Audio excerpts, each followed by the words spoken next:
We still don't know what happened in those buildings.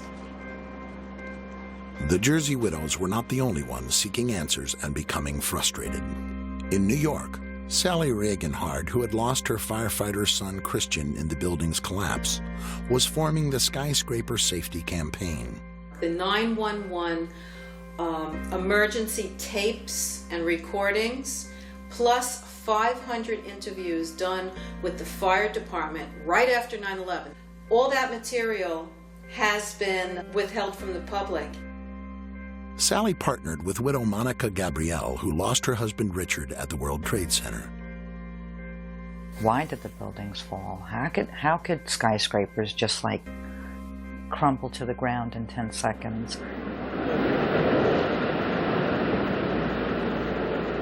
Never before or since had fire caused a steel-framed building to collapse.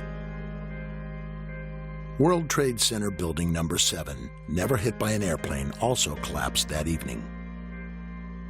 Building 7 ablaze at the moment and apparently getting ready to collapse.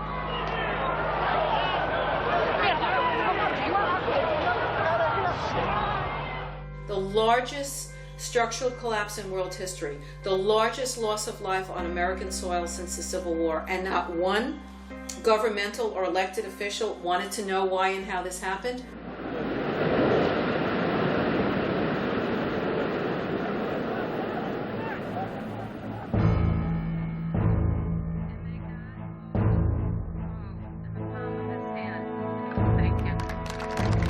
Realizing strength in numbers, 9/11 families rallied at the Capitol to press for answers. We need a full independent investigation. We must ask the tough questions and seek out the difficult answers. We must, as a country, grow and be made stronger and safer by the bitter lessons learned on September 11th. We are asking you, America, to stand behind us. Please. I was terrified to talk in front of anybody. This is not something that any one of us had ever done before. The rally united once isolated families. Bob McIlvaine, who lost his son Bobby, came from Philadelphia to join the group.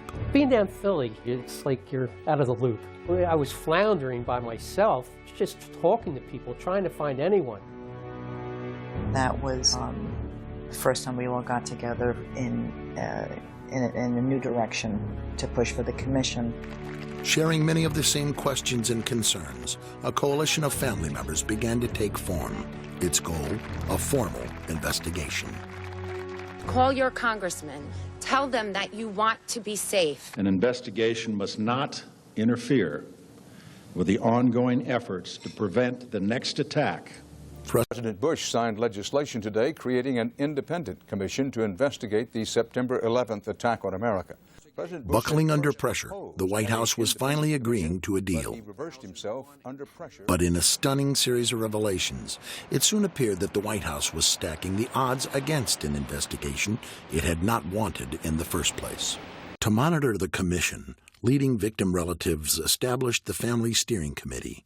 The group provided the commissioners with hundreds of well-researched questions for which they expected answers.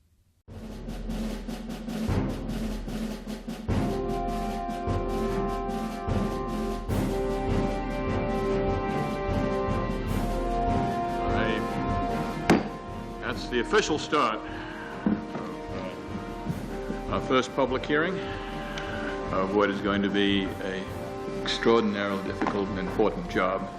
In March of 2003, 441 days after the attacks, the official investigation began in New York. Welcome, Mayor Michael Bloomberg of the City of New York. From the outset, many families were concerned by how the investigation was being conducted. We begged and pleaded that people should be put under oath.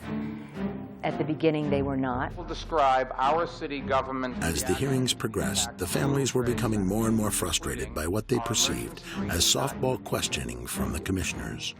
I've appreciated already his remarks. We have certain questions that we, the families, wrote for each of the people that were coming to testify today.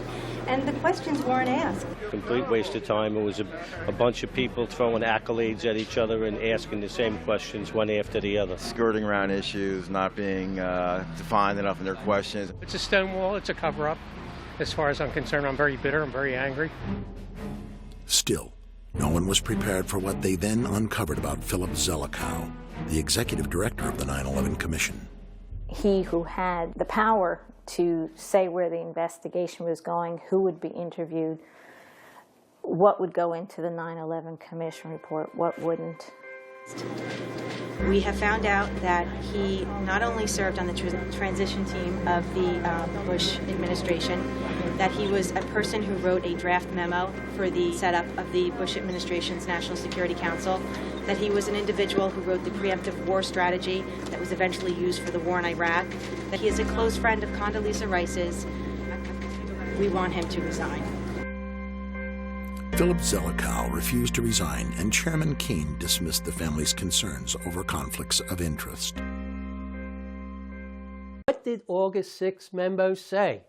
And then she would start going off. It was historical information based on old reporting. There was no new threat information, and it did not, in fact, warn of any coming attacks inside the United States. And what was the title of the memo? I believe the title was Bin Laden Determined to Attack Inside the United States. Now, the PDB... Now it's beyond the campaign, so the promise I had to keep this out of the campaign is over. Mr. President, you knew they were in the United States. You were warned by the CIA. You knew in July they were inside the United States. You were told again by briefing officers in August that it was a dire threat. Didn't do anything to harden our border security, didn't do anything to harden airport security, didn't do anything to engage local law enforcement, didn't do anything to round up INS and consular offices and say we have to shut this down, and didn't warn the American people. What did you do? Nothing.